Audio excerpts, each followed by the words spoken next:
There are many unresolved issues in the season finale of Paramount Plus' gritty crime drama MobLand, which should result in an exciting and suspenseful ending to what is presumably the first of many seasons. Conrad and Maeve Harrigan were arrested by the police on suspicion of murder at the end of episode 9, which may hasten the Harrigan/Stevenson conflict.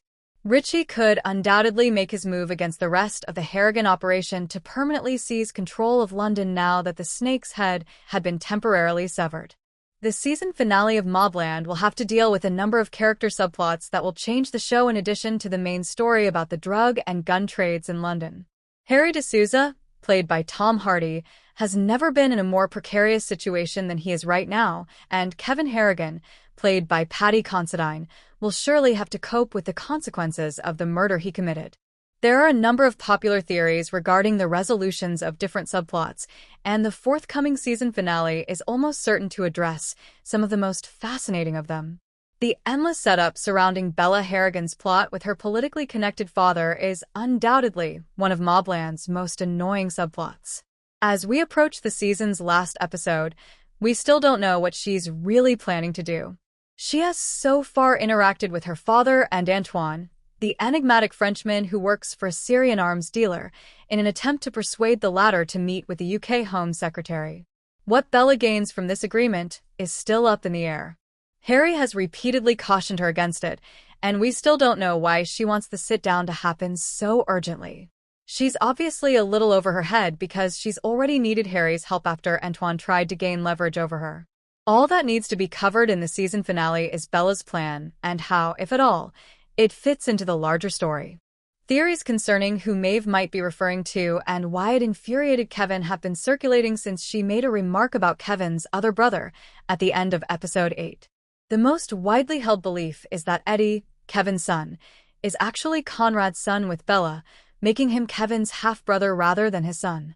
This theory is further supported by the fact that Eddie and Conrad have very similar personalities and Kevin does not, as well as by Kevin's repeated outbursts when Rusby brought up the topic of children.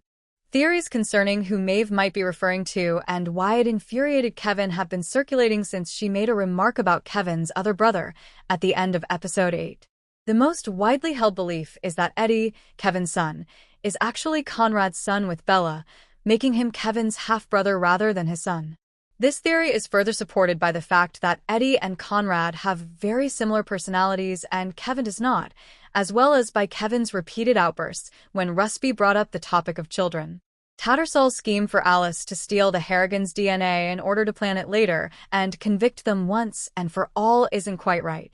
It seems strange that if his intention was to give them to Richie as soon as they were in custody, as Richie had asked, he would have Alice risk the danger of going into the Harrigans' manor to steal DNA. If his ultimate goal is to simply let Richie remove them, why even bother with the DNA? It seems like a needless risk that, should Alice be apprehended, might cause the Harrigans to become suspicious. Another issue is that, even though the Harrigans seem to be onto her, at least Conrad and Serafina are, considering her interrogation at the dinner table, Alice was able to get what she came for with ease. As Conrad extinguished his cigar in one of Maeve's empty drinking glasses, the two of them even managed to neatly stack their DNA in a single grab. It appears that the Harrigans are the ones scheming Tattersall and Alice, not the other way around, as Harry continues to release her with the DNA samples even after catching her red-handed. Remember to like, share, and subscribe to my channel for more videos.